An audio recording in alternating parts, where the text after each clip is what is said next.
Good morning and welcome. I'm Ben Reynolds. I'm the Executive Director at the Institute for European Environmental Policy UK. Welcome to this IEEP UK webinar on Divergence in UK and EU Environmental Policy, the State of Play 2025. So in the last month, IEEP UK has published its State of Play on Divergence, which provides a summary of divergence in environmental legislation and policy since Brexit. Our report has found that, for better or worse, large-scale change driven by the UK and devolved administrations across all areas of environmental policy has not materialised since Brexit.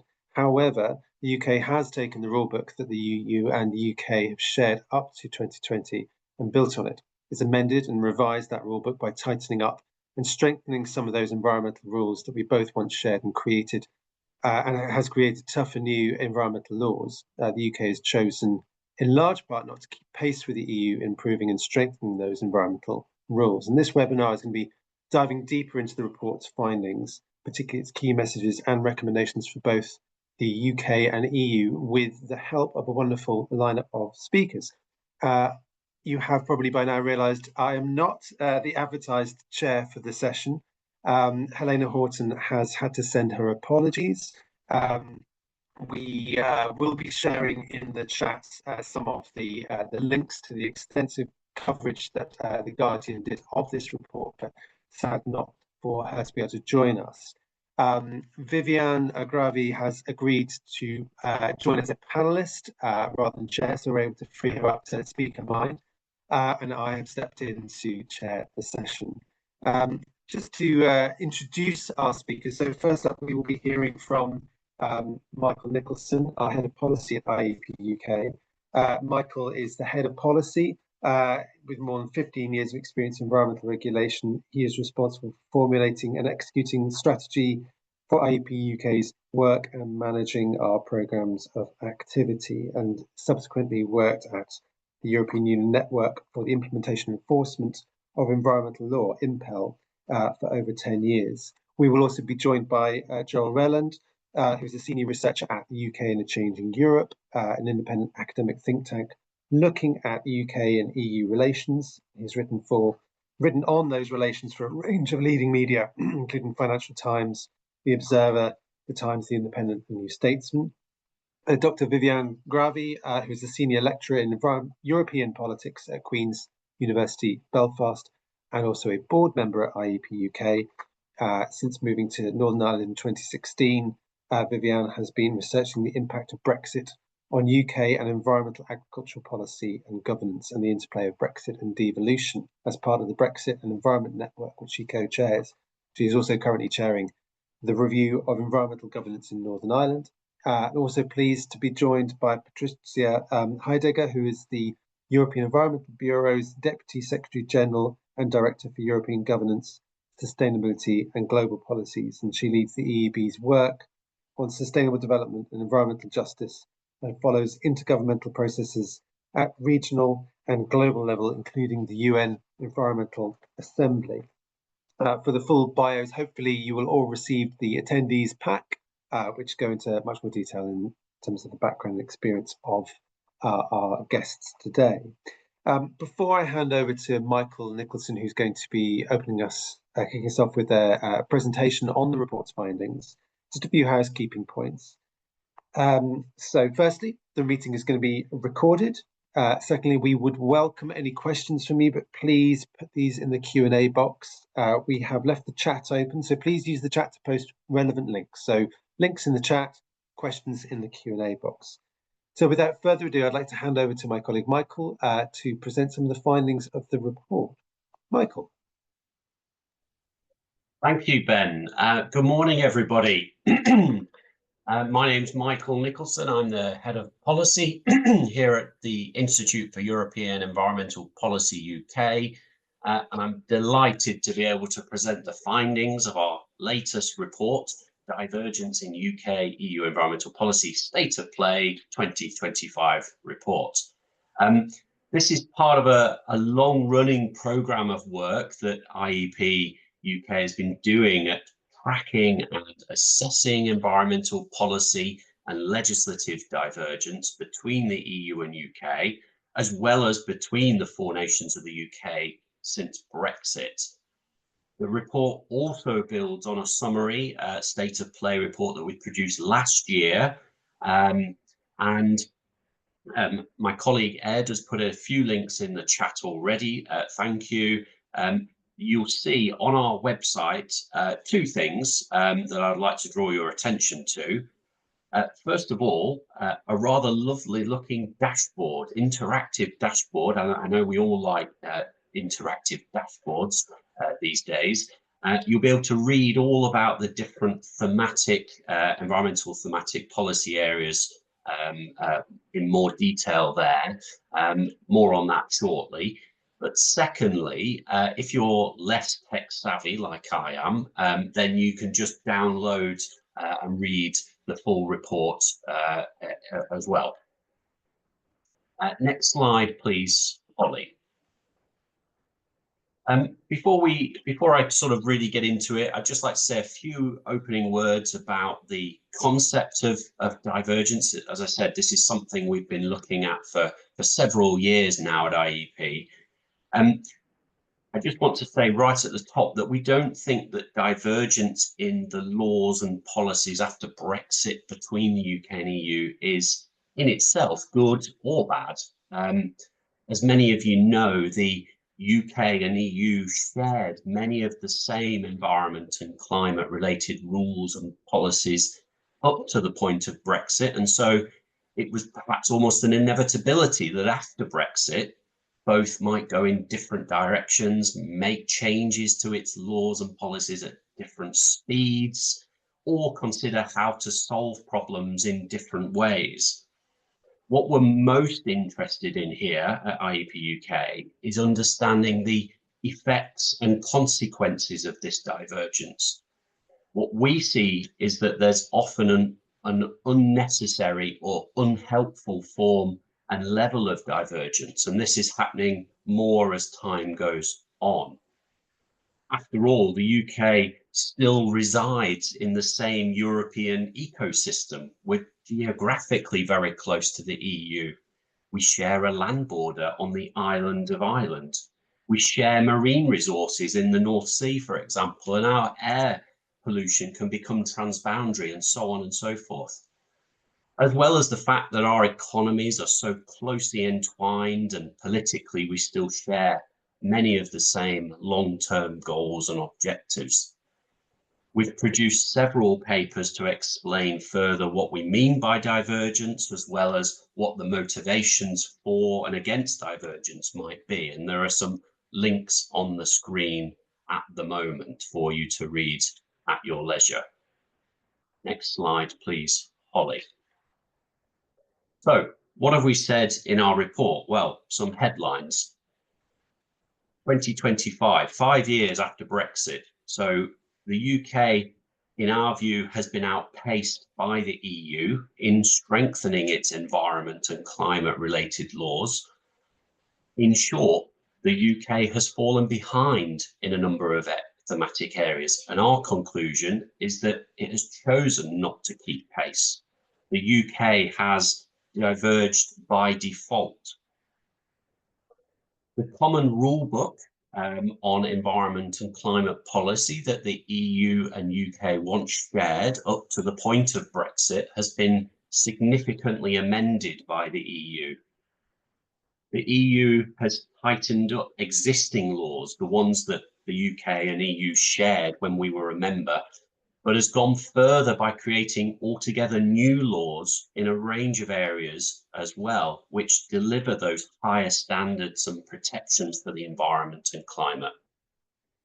So we've seen changes in a number of different areas, for example, in the circular economy space and how we look after our rather limited resources, around how we tackle emissions from large industrial facilities, and how we tackle sewage, for example. Many of these changes have come into effect already or are coming into effect over the next few years. The relatively recent return to more pragmatic and constructive relations between the EU and UK however, is a welcome move towards easing tensions and potentially reducing those unnecessary levels of divergence in environment and climate policy. And the most recent evidence of this was the reset talks that were held in May 2025, where there were announcements to work further on linking our emissions trading schemes, carbon border adjustment mechanisms, some SPS agreements and pesticides related agreements too. Next slide, please, Holly. And there are also some bright spots, most notably the UK and Scottish government's decision to protect sand eels.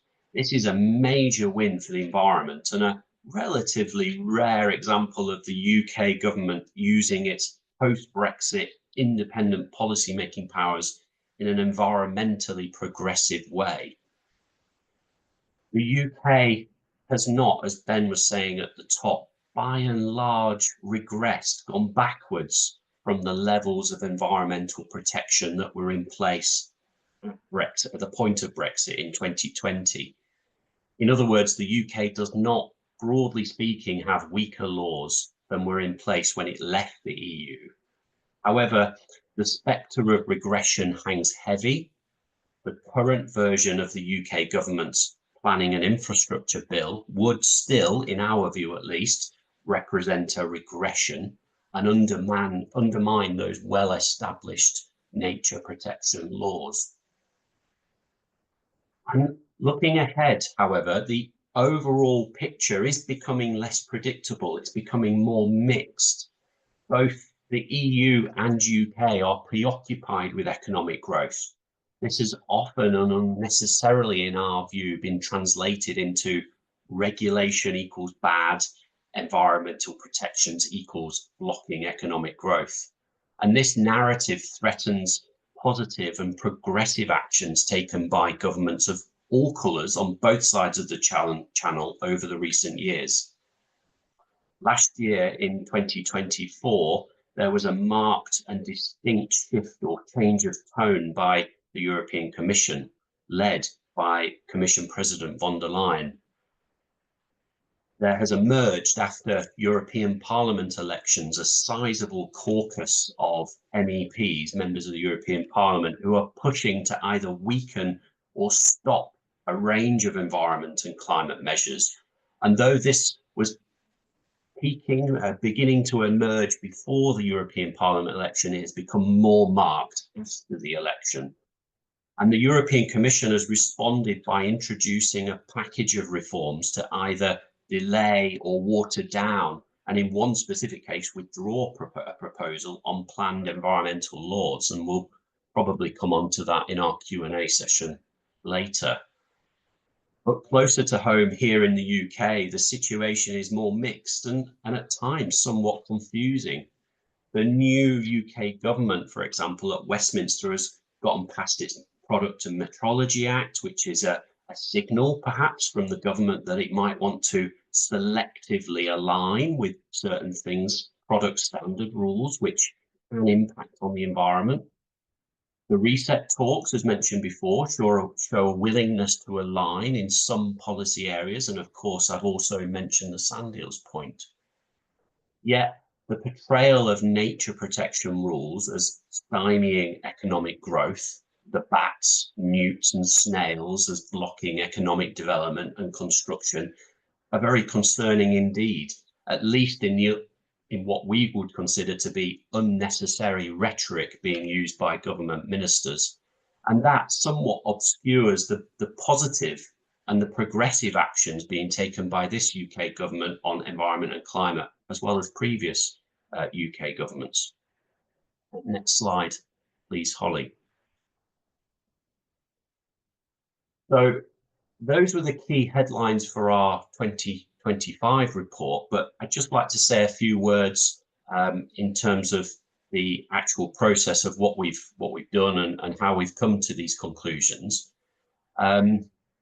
We've been tracking policy developments by the UK and EU over the last 5 years, and we've been I would say, fairly arbitrary in what we have looked at, but we've focused on those issues that we feel impact upon the environment the most. And we've grouped legislative and policy development into 9 key thematic areas that you see on your screen. Next slide, please, Holly. And in our 2025 State of Play report, and when you go onto our website and have a look at the interactive dashboard, you'll see that we've written a summary of those main policy and legislative developments in those 9 areas that have taken place since Brexit.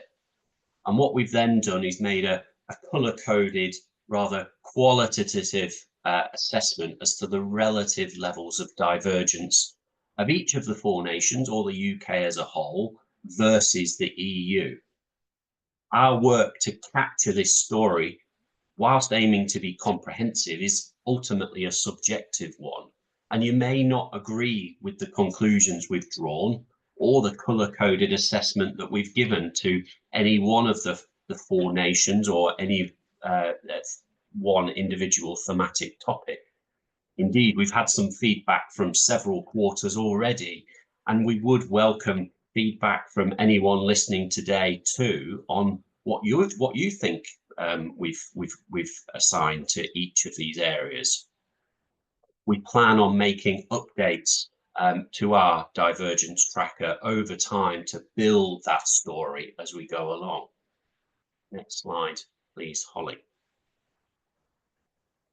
So what are the recommendations we've made based on the conclusions from our work? Well, first of all, whilst our report's conclusions relate to levels of regulatory divergence, our recommendations are not for blanket alignment with the EU for the sake of it. UK alignment, for example, with unambitious, ineffective EU policy, or indeed the reversals that we're starting to see, would be of no benefit to the environment. Equally, we need policies that match the scale of the action that's required to tackle severe land and marine degradation, habitat and species loss, and achieve our net zero targets. The UK should be aiming high and retake the lead in all areas of environmental policy, and in doing so, inspire a race to the top. With the UK seeking to remove trade barriers to aid economic growth, there's also an opportunity for higher UK environmental standards, most notably through alignment in some areas, for example, around product standards, chemicals, several aspects of circular economy policy, and deforestation too. There are also other areas where we'd like to see greater ambition from the UK to catch up and ideally overtake the EU, most notably around air quality, water quality, industrial emissions, and nature restoration policy. And as I think you know, it's rather a truism that the environment knows no borders, that many environmental issues are transboundary. A solid first step to tackling shared problems is ensuring both sides agree on what data and information is telling us about the state of the environment. And to this end, the UK, in our view, should be looking to rejoin the European Environment Agency and its partner, AONET. And while I've majored on the UK catching up with the EU, actually, we shouldn't forget the UK's proud history in formulating and applying progressive environmental policy, and the EU's member states can learn a lot from the UK. Environmental land management schemes, biodiversity net gain, just a couple of examples. Learning should go both ways.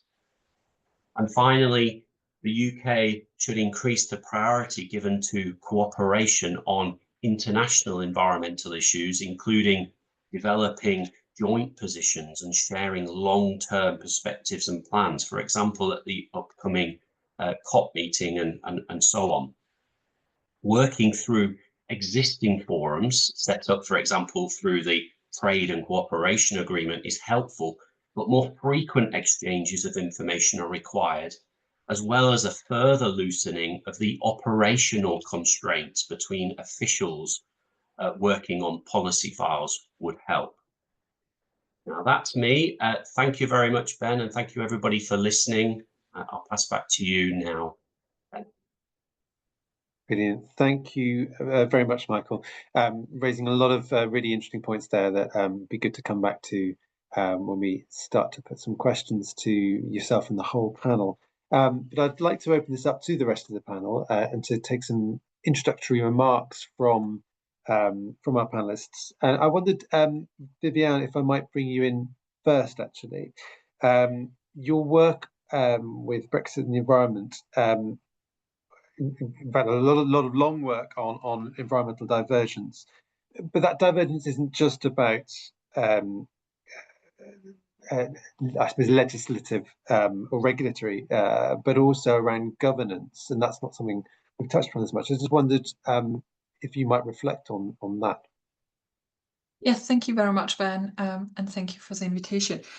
So yes, as part of Brexit and environment, we've been looking at this since about 2015 now. I think before the referendum, what we suggested was that there's going to be potentially as much risk, if not more, of changes of what it would mean for the UK environment to lose the Commission, to lose the Court of Justice, to lose participation in the European Environmental Agency. And as Michael was pointing out some bright spots on sand eels, I think it is actually quite noteworthy that some of the most unexpected bright spots have been on the governance side, in that having the Office for Environmental Governance, having Environmental Standards Scotland, and now having the new OEGW for Wales in the making, is actually, we've had a completely different take on environmental governance that is potentially, yes, less strong. At the, the Damocles sword is a bit less sharp. You don't have the huge threat of fines, but it's actually a governance structure that knows the system well, that is well embedded in the system and then can react much more quickly. And so we've had really important discussions, and there's some of the discussions that Michael was pointing out around the fear around rollback, around, the OEP is at the forefront of making those arguments. So perhaps one of the unexpected bright spot is on divergence, but perhaps upward divergence, especially as we know that the Commission has not been the most ambitious in pursuing environmental non-compliance cases in the last 10 years. Thank you, Viviane.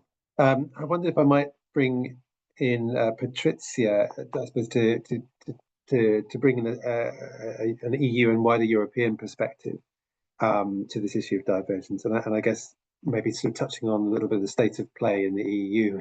As Michael said, it's not one-way traffic. Yes, thank you so much, and thanks for having me in this debate. So as a network of environmental organizations across Europe and on both sides of the channel, we're obviously following very closely the development of environmental and climate policy across the wider region, but also more specifically the divergence of environmental kind of standards and regulation between the EU and the UK in particular. And the reports that IEP has been issuing are incredibly useful in that regard. So, I mean, if I first kind of zoom in a bit on what has been shared about kind of where things are going with divergence, I think generally speaking, we do see a need for stronger cooperation, regulatory cooperation on everything that's environmental action, nature protection, zero pollution, circular economy, climate action, of course. Both to kind of make sure that there's no divergence in terms of protecting kind of human and environmental health, but also because we might kind of see kind of hindrances also to trade between the UK and the EU, and that's not necessarily something that anyone wants. So even though kind of divergence is probably not yet kind of very, very significant, I think we already have enough examples that environmental regulation in the UK and the EU do not match anymore. And especially in the current political climate that we'll probably dive in a bit deeper, I think that there's a risk for kind of a race to the bottom with ultimately negative impacts on both sides.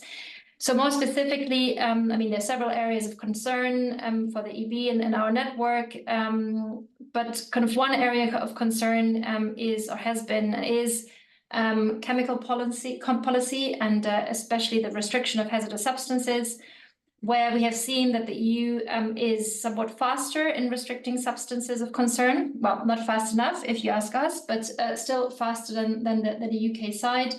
And without kind of the EU and the UK moving at the same pace in chemical regulation, we'll of course see frictions in kind of trade of products. And yeah, we think that aligned chemical policies is key to the protection of human and environmental health. So just to give you an example, the EU has recently made 15 restrictions of substances that are classified as carcinogenic or mutagenic or reprotoxic. And the UK has seen no restrictions since Brexit. One quite prominent example is the restriction on microplastics that are intentionally added in products. So if the UK, for instance, doesn't follow up with similar restrictions on microplastics, then these UK products would then face difficulties on the EU market. While of course also on substance, we believe that it's important to take out microplastics from products. And the EU is also preparing more restrictions. While the pace on the UK side is somewhat slower. We also see a lot of momentum on chemicals of key concern, such as PFAS, for instance. And we are looking at an estimated 5,000 to 7,000 chemicals that could be banned and substituted by 2030. So this is really an area where we need closer collaboration. And just to jump to a completely different element that was already mentioned, I mean, of course, we also welcomed the developments around the protection of a very particular species, sand eels, which is a kind of an example where the UK went further with legislation, and we strongly welcome that together with our network. Welcome that the UK took a more precautionary kind of ecosystems perspective approach, moving kind of beyond the interests of fisheries. We welcome that approach on both sides, and we also think that the kind of arbitration that was necessary after that decision worked rather well, and that the UK can uphold the ban on sand eel fishing. So, but in summary, I think we are happy about the commitment that we also heard from the UK government when we were in London before the summer break, where kind of the stakeholders monitoring the implementation of the trade and cooperation agreement convened. So we were happy to hear that there's a commitment to more closer cooperation around regulation, and also to kind of maybe find more efficient fora for exchanges on the environment. And that there was also kind of a recommitment to making sure that we're moving at a somewhat similar pace, even where kind of the timelines might not always be fully aligned, but ultimately to keep a similar pace, for instance, on chemical regulation. So that was a very quick summary. Thank you, Patrizia. I think you covered some really important issues there. I would like to bring in Joel here. UK and a Changing Europe has a much broader perspective around some of these issues around divergence. I just wondered if you might put the environment in perspective here. I mean, we've talked a lot about the state of divergence, passive divergence by default. But Joel, do you think that is the case looking across other issues? Is that echoed in other aspects of policy? Yeah. So what really struck me from reading your report is the extent to which the lessons are applicable across a wider set of issues. And so, I think kind of broadly speaking, this question of divergence is in many senses the essence of Brexit, and certainly the Brexit that Boris Johnson wanted to deliver, which is the idea that you liberate yourself from EU regulation in order to remake the UK economy to do things better and to be more dynamic. And broadly speaking, that agenda failed. And that is true across the environment, and it's true across a number of other areas. And I think the key reasons why are probably first and foremost is just the cost of divergence to businesses. So to take an example, if you are a car maker, there is no point having different regulations on vehicle emission standards in the UK compared to the EU, because the EU is by far your largest export market. And broadly speaking, in almost any sector, companies want to be serving the UK and the EU, whether they are UK-based, EU-based, or somewhere else. And so divergence just puts sand into the machine, basically. And there are economic costs for the UK which follow from that. The second reason is politically, people quite like regulation. Broadly, this is a country where measures to ban things go down well with the public, but the idea of chlorinated chicken and things like that coming in from the US tends not to be popular. And again, if you look at some of the few pieces of divergence which have actually gone through, they tend to be about elevated standards. So animal welfare actually is striking as one area where the government did successfully move to kind of ban the export of live animals. So it's kind of, there's more popularity for that interventionist stuff and not the deregulatory agenda, which is what Brexit was more premised on, I would say. And then thirdly, you have a capacity challenge, which is you need to actually put these things into place. Remaking and cutting regulation doesn't just happen with the click of your fingers. Someone actually needs to do the work of identifying the policy, cultivating a new policy, consultation with business, design, implementation, parliamentary work. That's an awful lot of work. And at this point, the UK was exiting from the institutions which had governed it for the last half century. So there's not really much capacity in the machine to do that. And I would say the environmental land management scheme is a good example, again, of where capacity constrains on ambition, because that was somewhere where the UK actually did want to do something quite significant and something quite ambitious. But there have been a lot of challenges around the implementation, the subsidies which farmers are receiving and so forth. And again, that's because there is just an awful lot of process that you've got to do. And that's something which the UK was obliged to do because it couldn't be part of the common agricultural policy. But in many other areas where divergence was optional, I suppose, just capacity has prevented it from happening. So on this kind of whole active divergence remaking the economy, the project has broadly fallen apart. And I think we would say now with the new Labour government, there is clearly much more of an instinctive desire to be aligned to Europe. I think that's both ideological. Labour governments tend to be more interventionist. They want high standards on workers' rights, environment, and so forth. And also kind of economic around the desire for a closer trading relationship with the EU. However, the report identifies a lot of gaps, which I suppose from your perspective need to be plugged on the environmental picture. And I wouldn't be quite so optimistic about that happening. And because, as the report makes clear, the passive divergence has been the much bigger story. We've not managed to do much, but the Brussels machine keeps on turning and it keeps on churning out legislation at pace. And actually, environment has been one of the key areas in the first von der Leyen Commission because of the Green New Deal. This focus on kind of greater sustainability and so forth mean there's been probably more divergence in the kind of green environment area almost than anywhere else. And even if instinctively you ask a Labour minister, would you like to be aligned with 99% of this? They would say yes. Actually delivering that is a whole different challenge because it comes back to that capacity point. You need to have the systems in place to monitor and implement the same legislation which the EU is doing. And fundamentally, the EU is a vast bureaucratic institution which is very, very, very well grooved in doing this stuff. And we are not. And we don't have the experience of doing this also across different parts of the United Kingdom where policy has devolved. And so it's going to be a lot more piecemeal, and you're not even going to be able to keep pace unless basically you make it the centerpiece of your political agenda, which obviously nobody is going to do. So I think that kind of passive divergence challenge is going to be a big one for the UK. And there are questions about where do you choose to align? How do you choose to do it? What do you prioritize? I think there's maybe something we can get onto a bit later, but obviously that product regulation metrology bill, which allows for alignment in product areas, could be one area, but I don't think it will be used very kind of systematically. And I think Northern Ireland has a big role to play here as well, because if there's one thing which will drive the UK to align, it will be the risk of greater divergence with Northern Ireland. I think that's something this government is sensitive to, and so that could figure quite centrally. Thank you, Joel.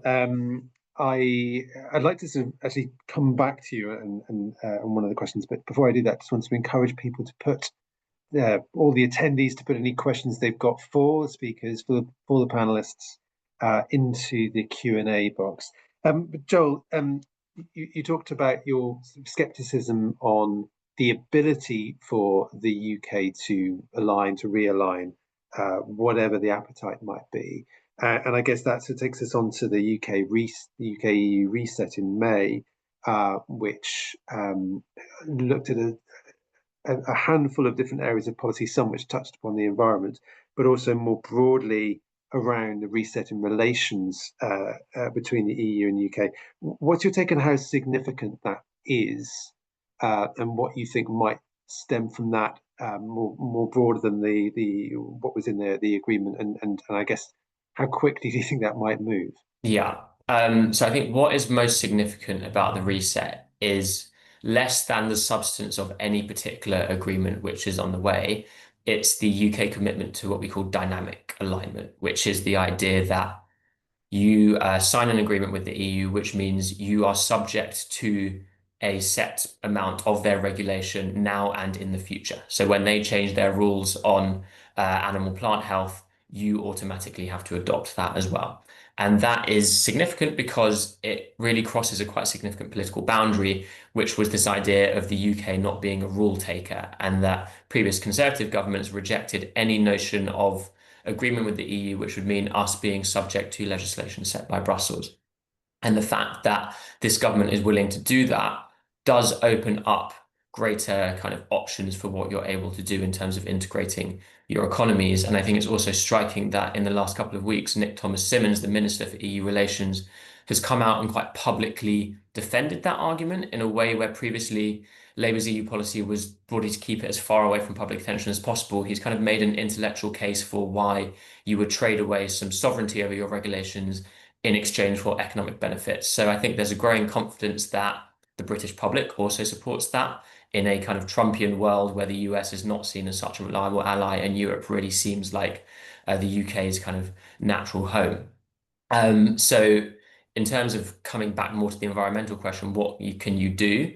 So to an extent, there's a small bit, I suppose, on SPS, this SPS agreement, which is in train, which will do stuff on animal and plant health, although it does potentially actually restrict a couple of options where the UK might have gone a bit further, such as on banning the import of foie gras, which I suppose is an animal welfare question rather than environment necessarily. And then also on emissions trading, that's about kind of your carbon credit schemes and that kind of stuff. But I'd say the biggest kind of missing piece of the puzzle from how do you plug that passive divergence which has emerged on environment would be product regulations, because a lot of EU product regulation increasingly has environmental concerns at its heart. And so were there to be alignment on what you call mutual recognition of conformity assessment, which is basically the little stamp on any kind of electronic good you've got saying that it's safe to use and meets either UK or EU standards.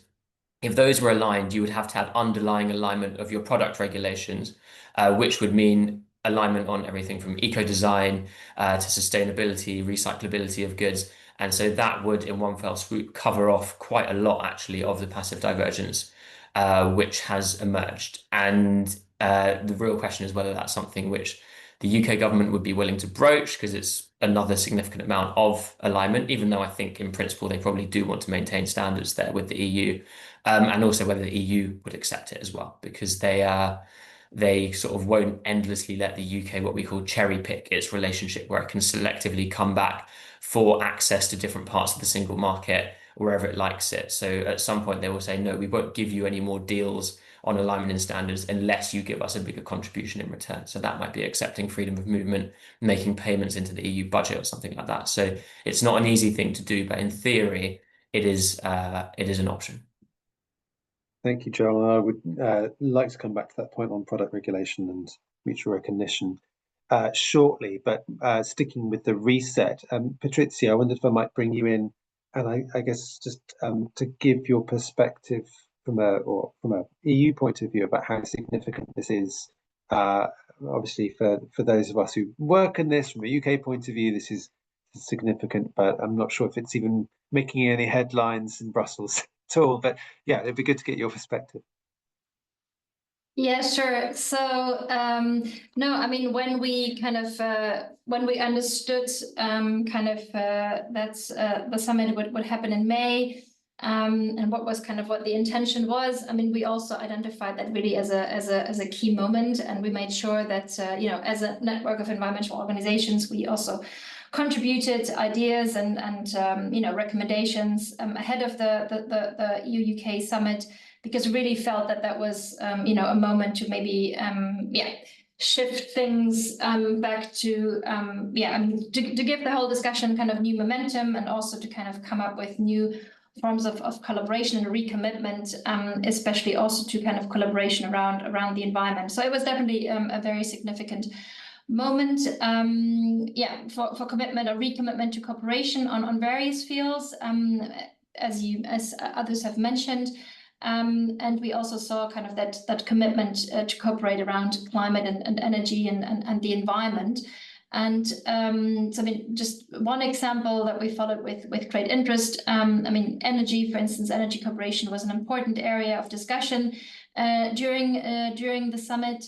And that's also something that we also discussed further when we had the meeting of the stakeholders from both sides, the civil society from the UK side and the UK EU side in London in June. That we would really welcome kind of further agreements on energy,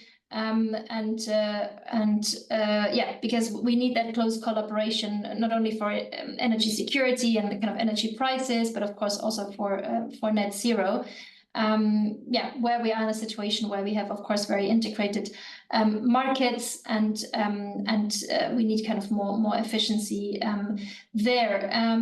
So for instance, kind of the commitment or the declaration from the UK side, and the willingness to work really kind of in parallel and at a similar speed when it comes to kind of the emission trading systems, and to align those. And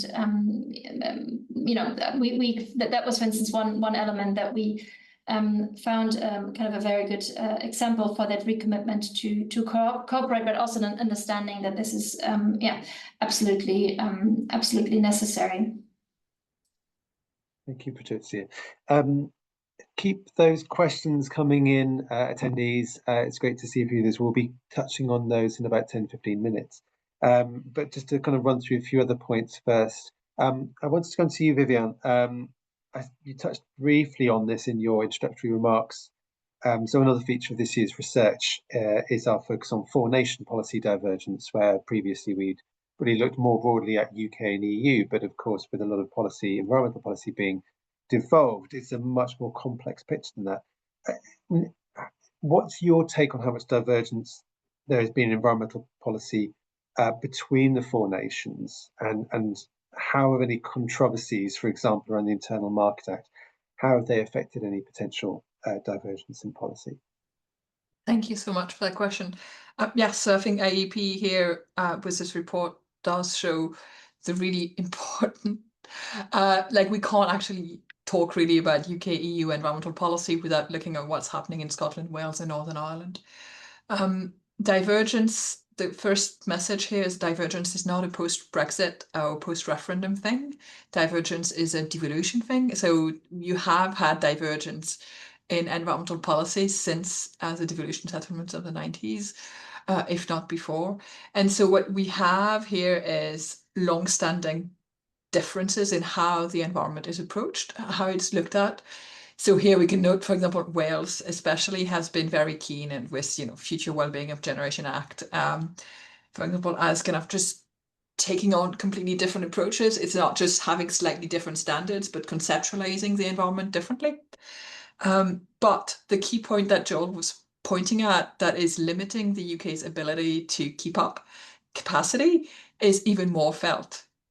If you look at Cardiff, Edinburgh, Belfast, right? So if we are thinking, oh, poor DEFRA, they can't keep up, DEFRA is a gigantic machine compared to its devolved counterparts.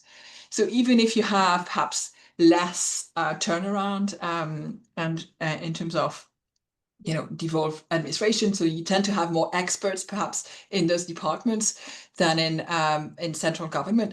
Still, at one point, just if you have one or two people working on a file versus hundreds in Brussels and tens in London, the speed at which you're going to be able to move forward on environmental policy is just going to be much slower.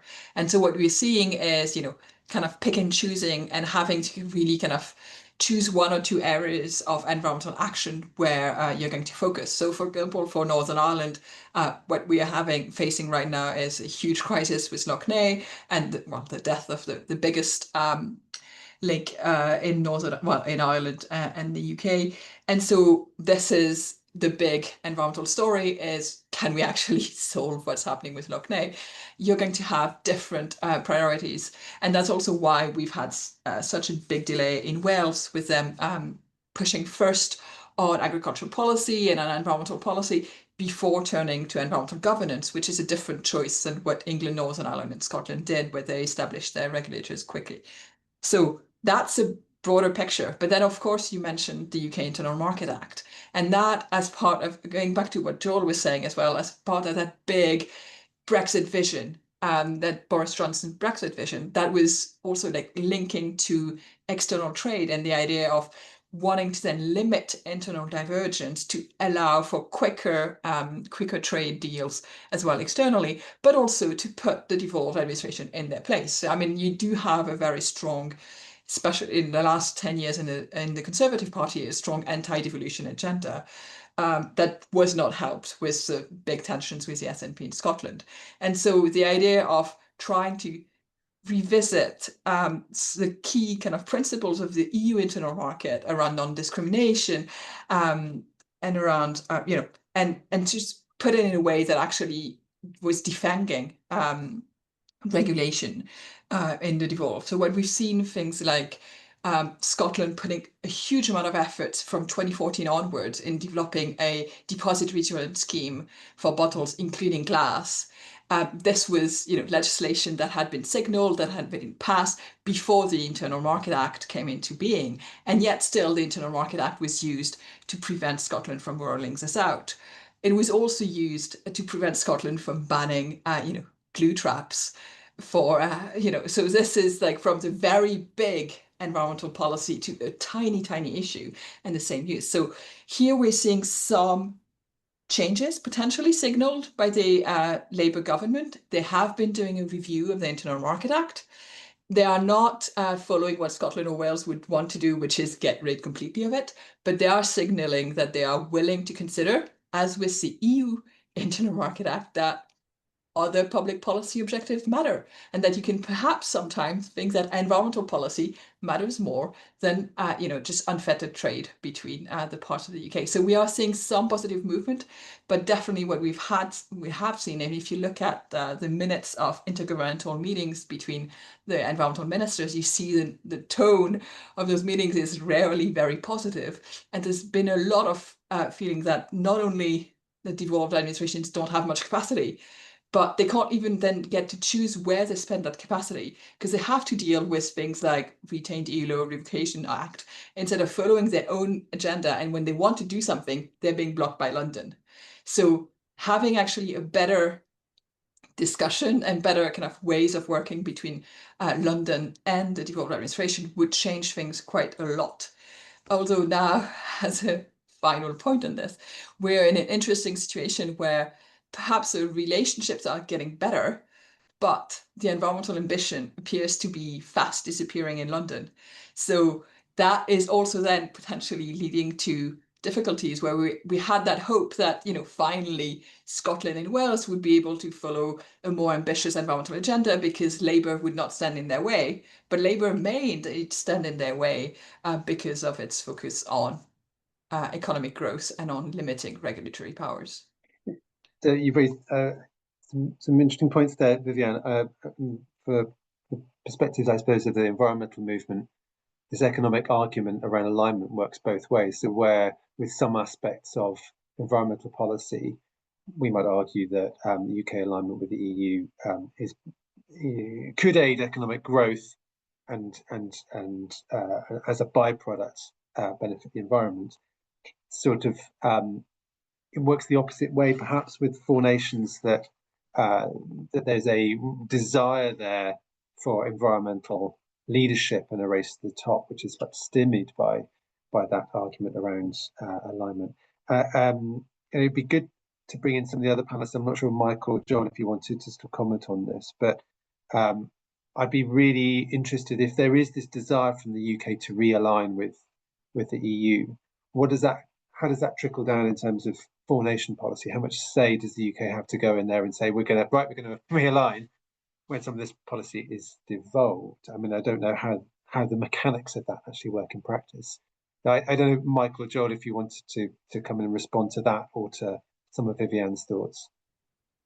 Well, thank you, Ben. If I may, Joel, just come in quickly. I actually had a question and it follows up on what Joel and Viviane in part were saying about this issue of capacity. I wonder how far you think that, as well as the capacity within administration, and you made the point very eloquently, Viviane, that in Scotland, Wales, and Northern Ireland, there's even less capacity than in say in London, in DEFRA and other ministries there. But how far does the restrictions around the legislative timetable, creating new acts of parliament and secondary bits of legislation, how far does that restrict the ability for us to keep pace as well? I just wondered whether you had any thoughts, either of you, on that. Should I come in? Please do, Joel. Yes. Yeah. The legislative stuff is not my expertise. I'm not a parliamentary kind of, sort of person. But I mean, broadly speaking, if you look at, for example, Northern Ireland, a lot of the stuff that it ends up having to adopt is revisions to existing directives and that kind of stuff, which I think mostly would be done by statutory instruments. So it's the kind of thing that tends to be a little faster to do. Although you then have the question of parliamentary scrutiny and the fact that it gives MPs very little ability to scrutinise what's coming through, which is then comes actually in a way back to devolved questions, because often you might say, oh, well, we're going to absorb this thing from the EU, right? Okay, technical change.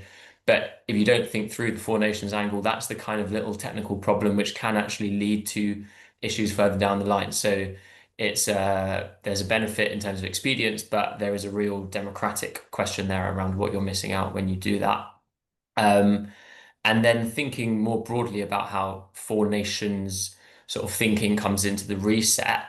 I think if you ask most people, they'd probably say not enough so far. People from any of the other capitals of the UK. I mean, fishing was a really striking example of where the government made a decision to effectively continue with the same agreement on fisheries that we've had for another decade, broadly speaking, in exchange for that SPS deal. And so their argument was, well, you know, there is a greater benefit to fishing communities from having this SPS deal, which allows them to then sell more of their product more easily into the EU market. And that's worth more than an X% increase in your herring catch in whatever bit of water in the North Atlantic. But the Scottish kind of fishing communities didn't necessarily feel the same way about that. And so there was a sense that the Scottish government had been kept somewhat outside of the discussion. And I think that rubs up against the fact that Labour, broadly speaking, wants to do EU policy as quietly as possible. It doesn't want a big public sort of open democratic debate about this. It's trying to keep it away from the public eye, these discussions not being kind of played out in the media, because then it's worried about kind of reanimating some of these old sort of Brexit debates from years gone by. And so it's secretive, it's tightly held. That is also how you normally negotiate with the EU. You don't want to be sort of spilling all your secrets in public. So that makes it more difficult as well.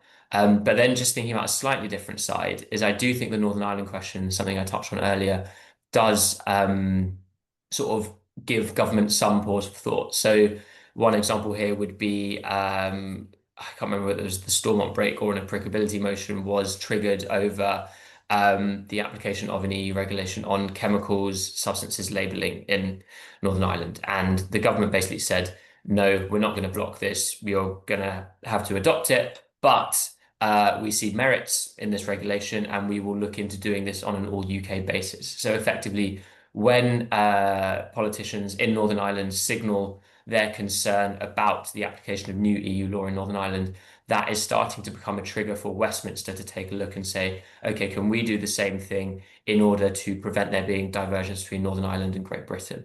And there is an increasing amount of precedent for that in cases where they've already raised concern. And so I could see that happening on a more consistent basis in the future.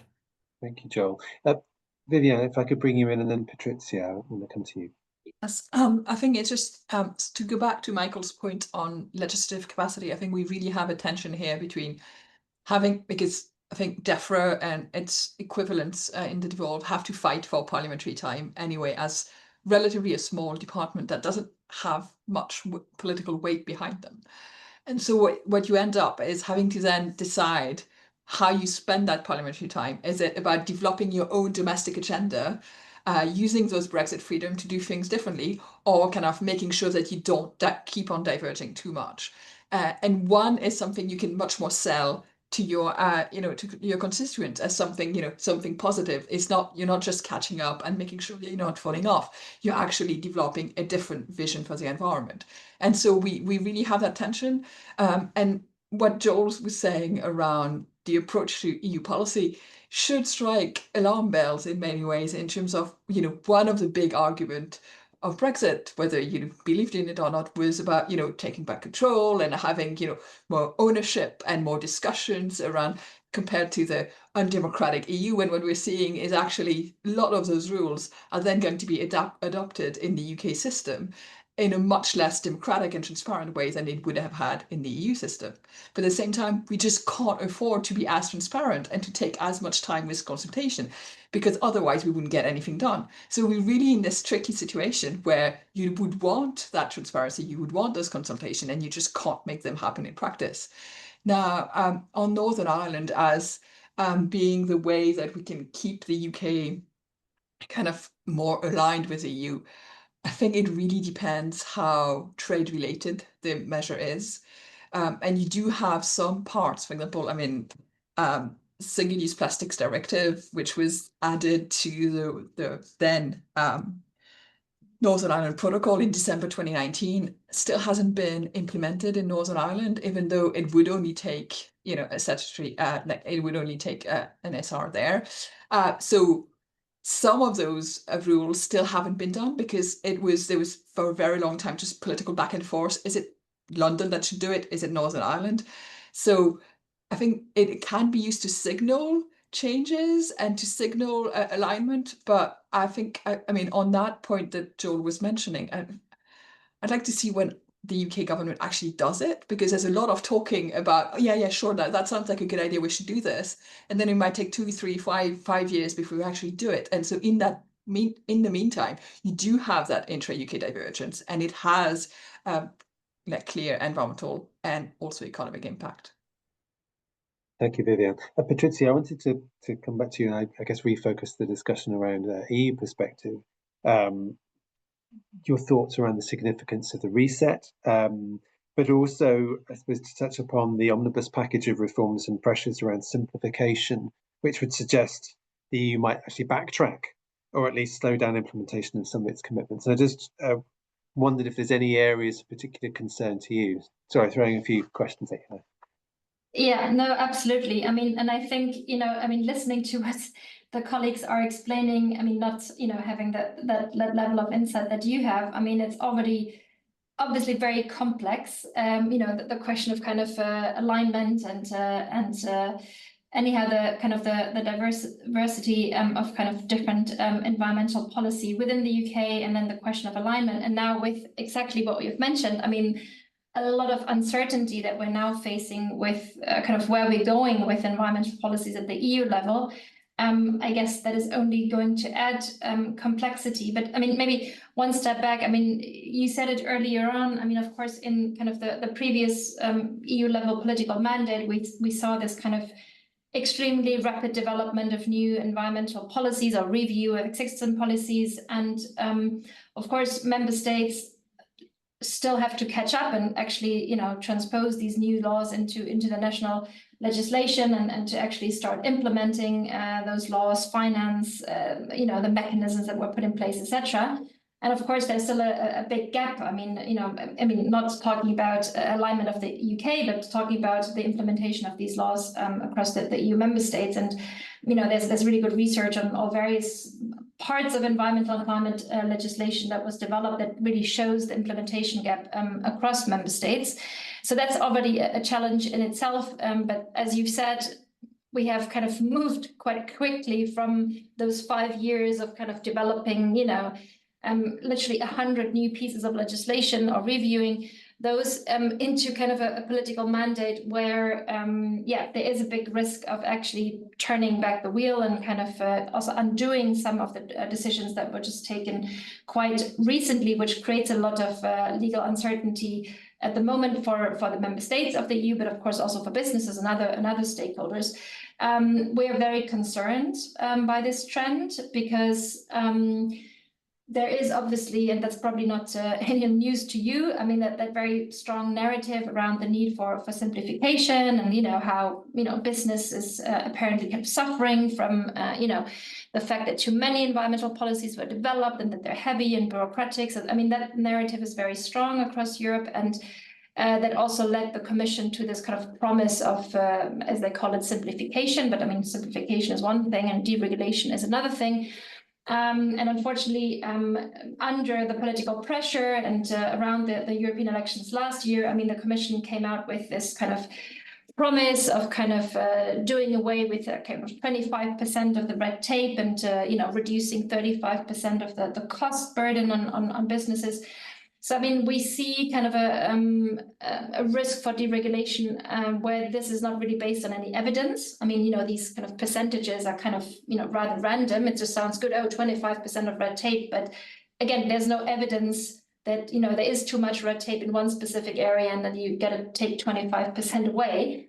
And this is also now what we're seeing. I mean, in all the different kind of departments, I mean, the DGs of the Commission, I mean, they're under a lot of pressure to basically come forward with proposals to show where they're kind of reducing red tape and bureaucracy, which then ultimately leads again to kind of proposals that are not evidence-based. We have a huge concern around the governance behind all of that, because all of that is done in a super rushed way. I mean, we've now seen already proposals for, not just a first, what they call omnibus regulation, but we're now at 8, 9, 10 different packages.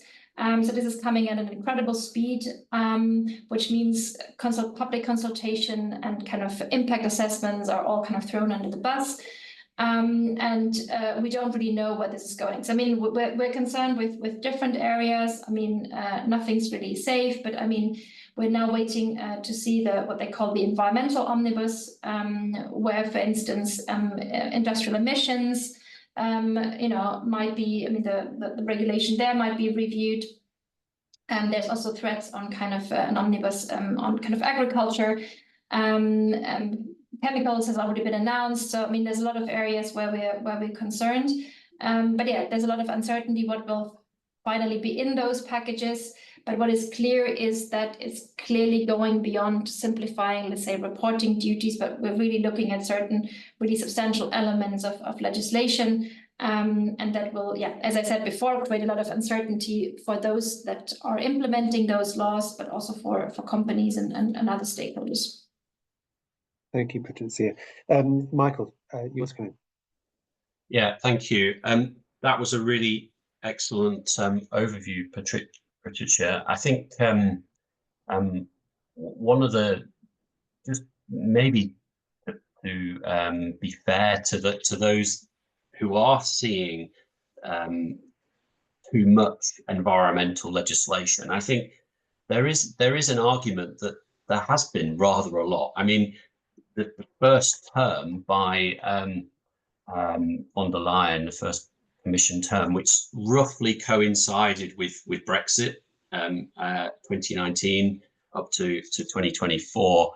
I don't have the numbers, and maybe Viviane has got a PhD student who can gather the numbers together. But the number of environment and climate related laws passed in that 5-year period was extraordinary. I mean, I very much doubt there were many other Commission terms throughout this last 40 years or so that were of equal significance in terms of the numbers, but then also the breadth and depth of policies that were introduced and passed. So I think there is a kernel of truth in that there been a lot that's been put onto the statute book and maybe put pressure onto the business and industry. But I think you're absolutely right. This argument of that it might be going beyond the simplification package is also right, I think, because you mentioned several areas there around industrial emissions in chemicals, and there's already been rollbacks to corporate sustainability reporting and due diligence regulations and so on, but it's bleeding out into lots of different areas, and just on Saturday, Manfred Weber, the leader of the EPP, the centre-right grouping in the European Parliament, spoke in Welt, one of the German dailies, about the need to get rid of the what he would see as a rather arbitrary deadline for phasing out the internal combustion engine, which in the EU is currently set for 2035. And we are seeing a sort of a breakdown in this consensus around progressive environment and climate related legislation. And he is sort of taking quite a big sort of step and sort of moving the goalposts. And I absolutely agree that it's going way beyond the very small simplification measures that are currently being put out by the European Commission. I see Viviane's got a hand up. Yes, Viviane, it'd be good to bring you in, and then Michael and Joel, I wanted to come back to you both on this question of product regulation and mutual recognition. Viviane. Yeah, so to go back to Michael's point, I guess I actually did my PhD on environmental deregulation in the EU, and what is really interesting is what we're seeing is exactly what happened after in the 90s, and I think that's something that you see in the IEP kind of work at that around then. There was a huge surge in environmental policy adopted in the 90s to build the single market. So it was, and then in the back of that, you had move for better regulation, for smarter regulation, for deregulation, for all that. And we've had these objectives for 25% of removal of administrative burdens, and then 25% removal of regulatory burdens. And all of those discussions already happened. And this is one when, the EU started talking about impact assessment, more consultation, much more engagement with businesses, evaluation, and all this. So there's been a lot of work that has been done in the EU to make sure that the impact of its new regulations are measured, taken into account, and that people who are especially affected, so all the work that has been done around SMEs and making sure that SMEs are not too severely impacted, this has already been done. So what is interesting in many ways is, yes, we've had a quite surprising upsurge in environmental regulation with the Green Deal, but then you have exactly the same messaging that was in the 90s and the 2000s come up, even though the EU has completely changed how it does environmental regulation or regulation more generally, and most of those costs are now considered and should already be limited.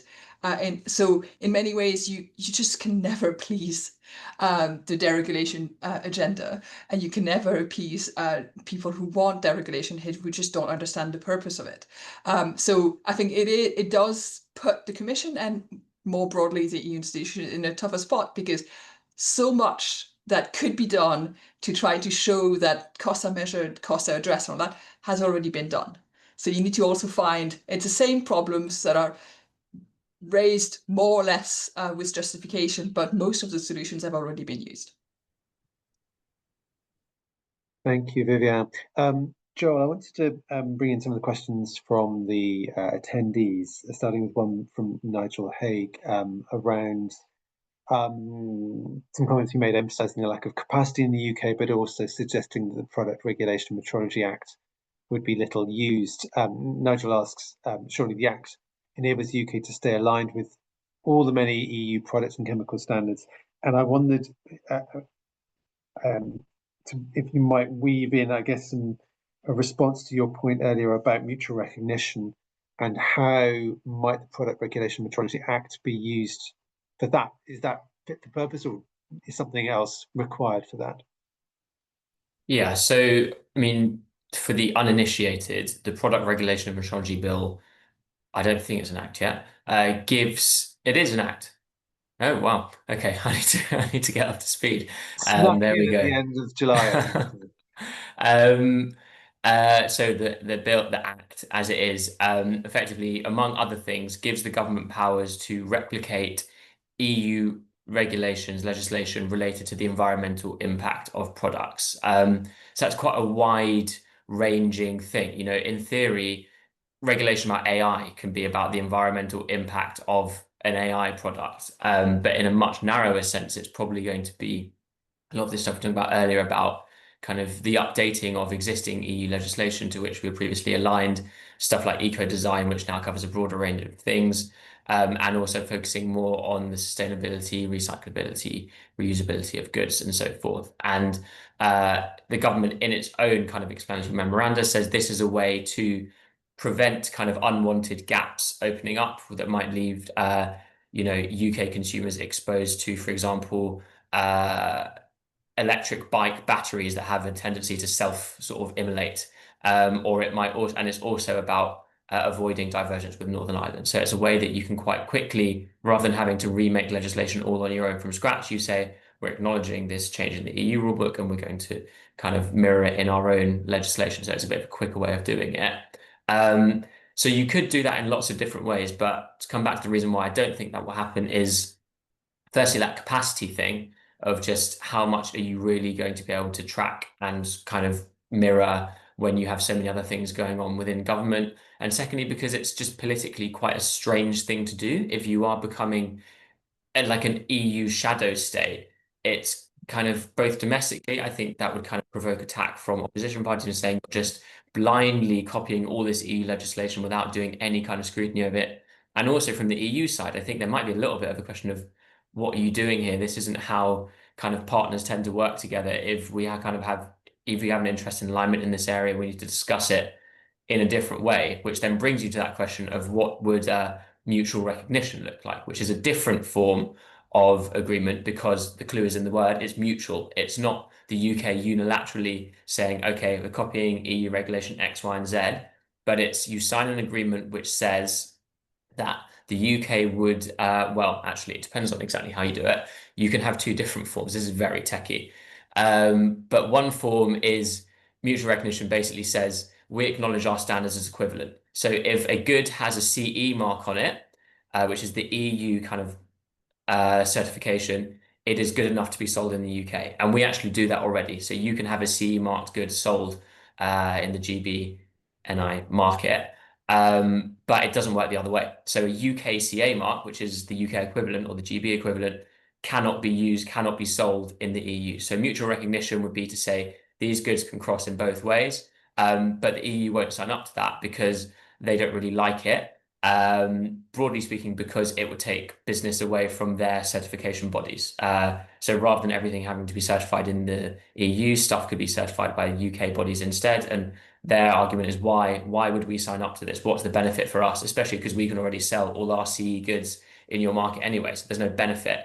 So the more likely way this would have to work is one where the UK would commit to actually aligning with the EU regulations, not just saying that we recognize them as equivalent, but that we are signed up to this rule book, which is broadly speaking what Switzerland does. And that is a bigger kind of political gambit to make. Is more dynamic alignment. And again, the questions for the EU is what is the real benefit for us here? Why would we give you more integrated access to our single market when, unlike Switzerland, you don't have freedom of movement, you don't make budgetary payments and so forth. So it would be a difficult negotiation to make. I would like to bring in Michael on this question, particularly around the use of the Product Regulation Metrology Act and chemicals. But before we go on to that, when you touched there, Joel, on dynamic alignment, I just wonder if it's a good point to bring in that question that Mark English has raised, which is how will dynamic alignment work when much EU legislation directives cannot simply be cut and pasted into UK law? It requires technical and sometimes political choices to be made on specifically how EU law will be implemented in each EU member state. and therefore in the UK, if it wants in the future to align, and what will be the mechanism for EU to verify that alignment is working on the ground in the UK? I don't know, maybe you were touching upon dynamic alignment there, Joel. Did you want to be the first to cast some views on that? Sure, yeah. So it's a good question, and it is one of the big unresolved questions on those negotiations, which are kind of ongoing or starting on ETS and SPS. I think that there is, broadly speaking, it will be governed using the same systems which are in place under the TCA, which governs the majority of the relationship already. So in terms of working through technical regulatory issues and the UK being notified, much in the way that it's notified about changes to regulation which apply in Northern Ireland already. So there would be a kind of fairly clearly defined notification process, but the implementation process is a job for the United Kingdom. And I think there is quite a big question about how we're going to do that, because this is getting a bit away from environment here, but something like SPS, there's an awful lot of technical secondary legislation coming through on a regular basis. And so you have to have officials that are keeping tabs on that and delivering the legislative changes. And it doesn't happen sort of magically. You can look at a country like Norway, where often things get held up, especially in relation to energy, which is quite a sensitive area. If it does have to go through Parliament, you have the potential for rebellions, for friction, blocking of legislation, especially in future if government doesn't have a massive majority. And so it's not necessarily going to be easy to keep that up. And in theory, yeah, that might be a reason sort of why agreements stop working or why they need to be revised if the EU doesn't think that the UK is living up to its commitments. And of course, you also have a dispute resolution element as well, which is what happens if the EU thinks that the UK is not correctly applying something. And that there are precedents again in the TCA and the withdrawal agreement, although dynamic alignment involves a role for the European Court of Justice in some narrow and limited cases around the interpretation of EU law. And we know that is a bit of a political hot potato.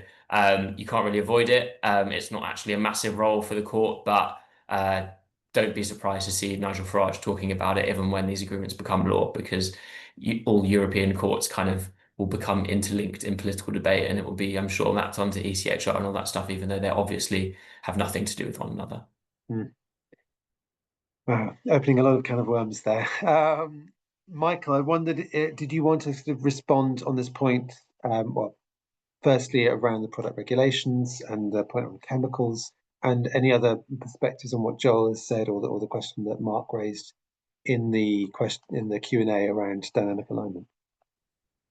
In short, no. I think Joel's done a fabulous explanation. So, and I mean, specifically on chemicals, though, my understanding is that there is no indication yet from government about exactly how it's going to use, whether it would use the Product Regulation Metrology Act to align on chemicals. They've had this question fired at them a few times, and they've stayed quiet on it. Do you think now that it is passed as an act, we might see a little bit more clearer plans from government around exactly how they plan to use it, or indeed whether this would be the mechanism by which they might align on chemicals, or if it's, as if we take them on their word, that they would deal with that separately? I don't know what your perspective is on that. I mean, I think we've got to remember that the Product Regulation and Metrology Act was not focused on the environment. I mean, it was focused on safety issues first and foremost. And when it was passing through Parliament, the emphasis was very much on safety. So Joel mentioned about the bikes and the batteries that you know, the concern was that they melt and combust. That was really the motivation behind the bill. And there is a line in the Act that is relating to the environment, and many of us in the environment arena have tried to latch onto this as a way to improve environmental standards. But I don't think that was really the driving force behind it. And it is very unclear whether it will actually be used in this way. And there are powers. Government ministers have got powers to make changes to product standards that improve the environment and environmental standards in other acts. So the Environment Act, in one of the annexes to the Environment Act, there there are rules around new rules around improving, for example, the repairability and recyclability of products. And also we do have eco-design rules already, a legacy of our time in the European Union to improve energy efficiency standards, for example, for posters and printers and computers and TVs. So we already have powers to make these changes. It's a question of whether or not ministers will actually use those powers, and it's unclear whether they actually will. And maybe that's one thing that we can do is sort of prompt backbench MPs to ask questions of ministers as to whether they actually plan to use these powers in that way. Thank you, Michael. I wanted to bring in Alistair Dillon's question for the panel. So Alistair was wondering if anyone could comment on the challenges of tracking alignment and divergence. And this might be one, Michael, you wanted to sort of kick off comments on.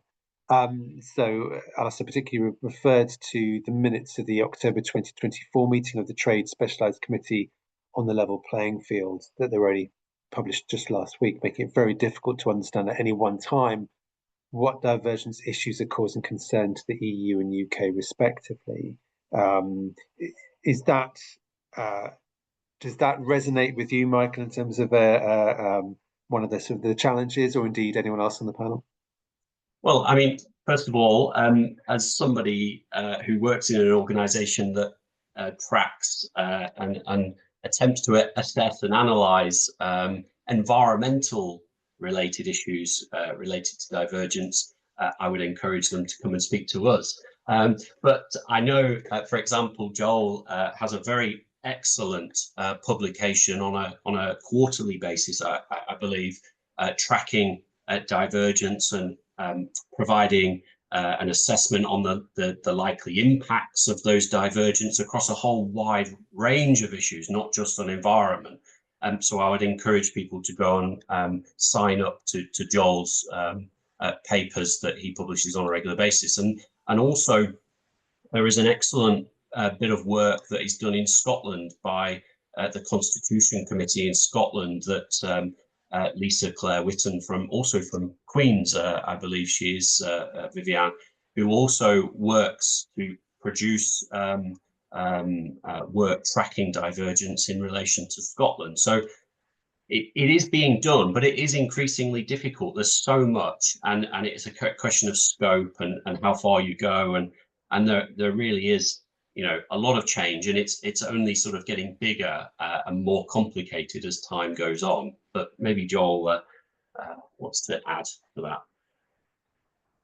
that. Yeah, I mean, my work's changed quite a lot, I would say, with the shift in government, whereas the work used to be more about what are the kind of effectively, what is the UK trying to do? Is it delivering? And also what's the EU doing, which we're not really paying any attention to? There was kind of this kind of chasm growing, and that was kind of because there was so little interest in the European detail under the previous governments, and almost, I think, civil servants felt like they couldn't really talk about Europe. Whereas now Europe is back on the table. But I think the key challenge now actually is that the focus is so kind of geopolitical and it's so macro, and the big questions on the UK and the EU side are about security, they're about the international trading system. And so the kind of real intricacies of divergence, I think, risk getting lost quite a lot. I mean, I would also say this is largely anecdotal, but we hear less about the Northern Ireland situation than we used to. I think the whole framing of the UK-EU debate has changed, probably out of necessity, but it does create, significant risks that things to do with divergence are kind of missed. And so the consequences of that, on the one hand, are there might be technical everyday impacts in terms of whether that's GB/NI and trade going that way, or UK-EU, suddenly things start to kind of pop up that we didn't anticipate because people weren't paying attention. But then the secondary impact, which I've now forgotten what I was going to say, which is not particularly insightful, but maybe someone else wants to pick it up instead. I'm aware we only have about 5 minutes left, and I'm keen to try to cover the last two questions that are left in the Q&A. And I wondered if we might actually come to Patrizia for a point on something that I'm not sure if you'll be 100% familiar with. So please pass if if this is the case, but there's a question from Doug Parr around the Planning and Infrastructure Bill with its proposed changes to the habitats regulations, which there is a number of verdicts that suggest this would constitute significant divergence, if not regression, and which is significant to the Trade and Cooperation Agreement. Patrizia, I'm not sure if you're fully aware of the details of the Planning and Infrastructure Bill and its purported regression in terms of nature protections. But if you're not aware of the specifics, I was wondering if you might speak in principle for how the EU might react through the Trade and Cooperation Agreement to something that might constitute regression. I don't know if you have any views on that. Yeah, I mean, indeed, I'm not familiar with the details, but it's definitely a piece of kind of legislation that's been flagged as kind of a potential source of divergence. But at the same time, as you know, kind of with the current debates that we're having in the EU, where some deregulation has already happened around kind of the nature directives, and where there are certain risks that we will dilute certain protections under the nature directives. I mean, obviously we're working very hard to prevent that from happening, but yeah, I mean, there might also be some kind of further kind of deregulation happening on the EU side of things.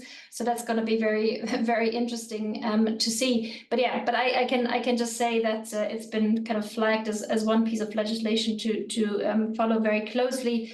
But at the same time, this is a hotly debated area on the EU side. I mean, I don't know if you're familiar with kind of how heated the debate was, for instance, on kind of downgrading the protection status of the wolf, which is not of direct interest to the UK, but which, I mean, it has made it to the kind of political headlines for like, I don't know, months after months after months.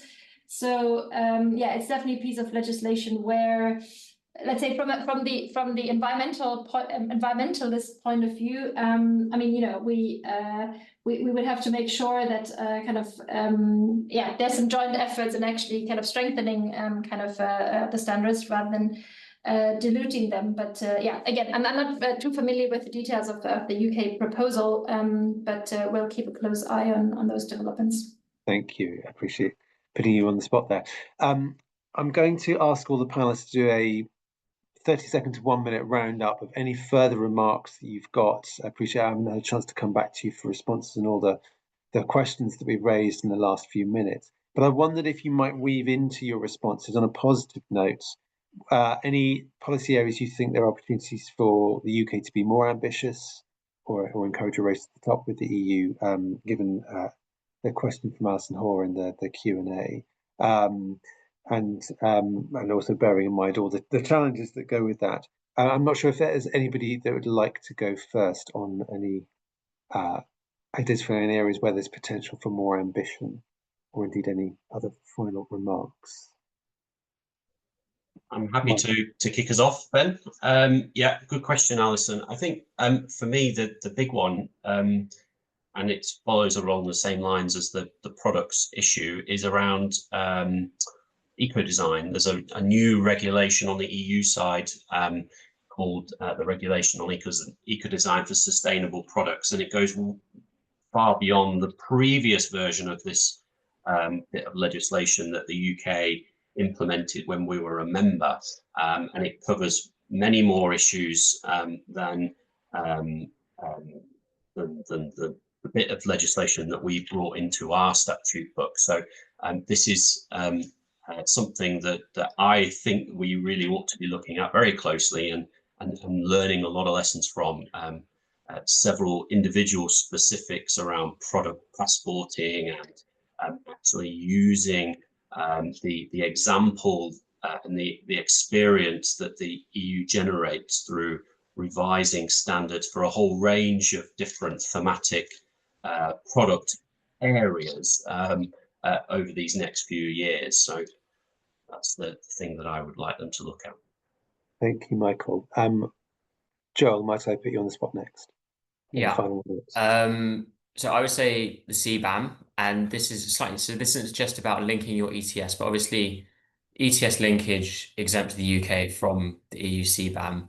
As part of that negotiation, you might then talk about greater alignment of your CBAMs because that just makes it a bit easier for businesses that are trying to sell into the UK and EU markets. And I think there are really important questions about reform of the EU CBAM as it stands, because there is a fundamental hypocrisy, I think, in the idea that you're externalizing, you're saying to producers in other parts of the world that you can't come in because you're, too many carbon emissions embedded in your goods, so you're going to have to pay a huge tariff on that. But at the same time, they're not giving the money to these economies to help them actually develop their economy sustainably so they can actually produce this kind of stuff in the first place. So you're locking people out of the market, and it's not conducive to kind of a global net zero transition. And so I think there's something to be done there around reforming the CBAM to make it more supportive, which goes into questions of wider climate finance, international development aid, and again, given the very geopolitical nature of the reset right now, I think that's a kind of conversation the UK and EU can be having together, is how do we make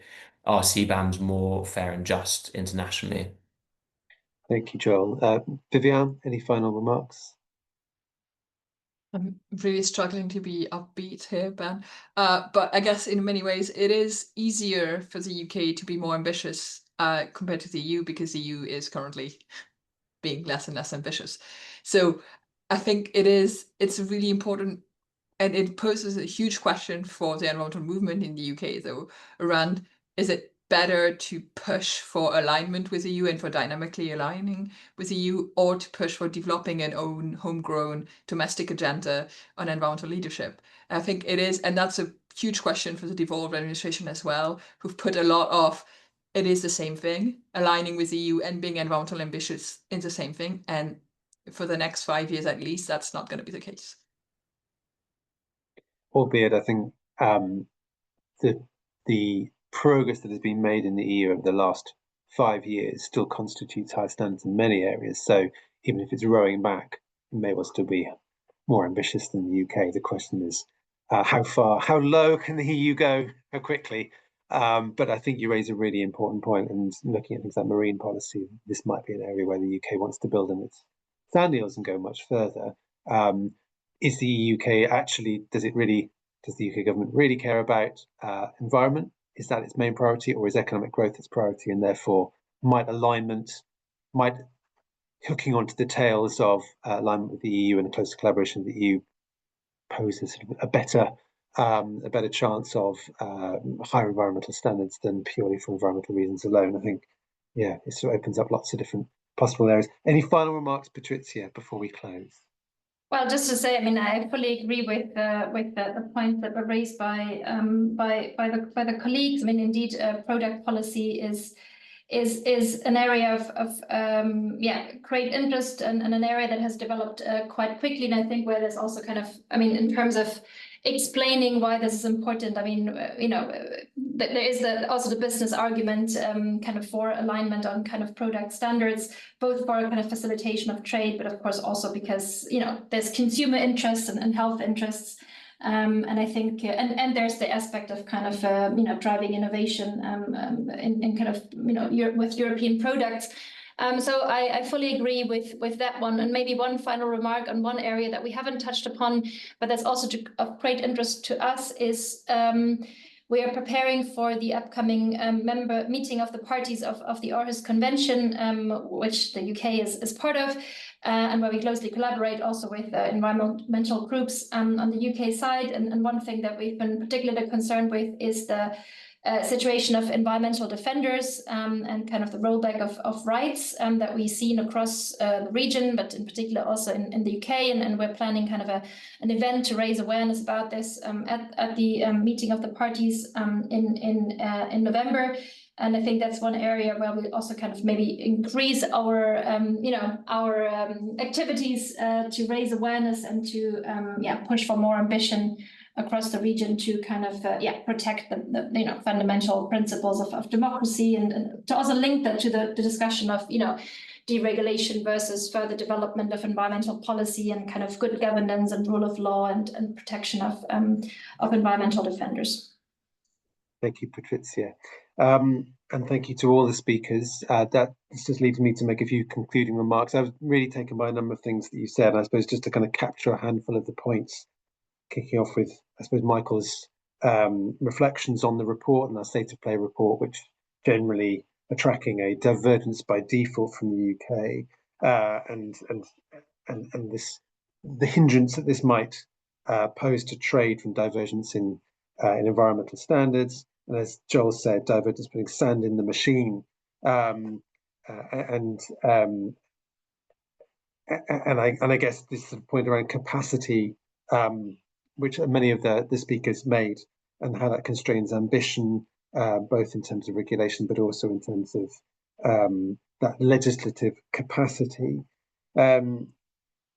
I suppose, just to pick up on a couple of other points that speakers made around divergences due to devolution prior to Brexit, obviously inflamed by that somewhat. And also this point around the significance of dynamic alignment and potentially around the potential around mutual recognition as well. And finally, I suppose, to pull on some of the recommendations that were made in the report around the case for selective alignment, realignment, and also around closer scientific and technical collaboration. And I missed the point of the removed threat of the Damocles sword. I like that phrase as well, of the EU's fines. Thank you, Viviane. So just to wrap up, so from an IEEP UK perspective, we are going to be continuing to track environmental legislation across the UK and EU, and planning deeper dives into the case for alignment on air quality, on deforestation legislation. In fact, we have a webinar which is coming up in October on deforestation. I think there's a post in the chat about that. We also welcome any feedback on this webinar as well. And that leaves me just to thank you all for attending. Thank you to all the panelists and to the organisers as well for helping to make this event run smoothly. And apologies for overrunning as well. Thank you all.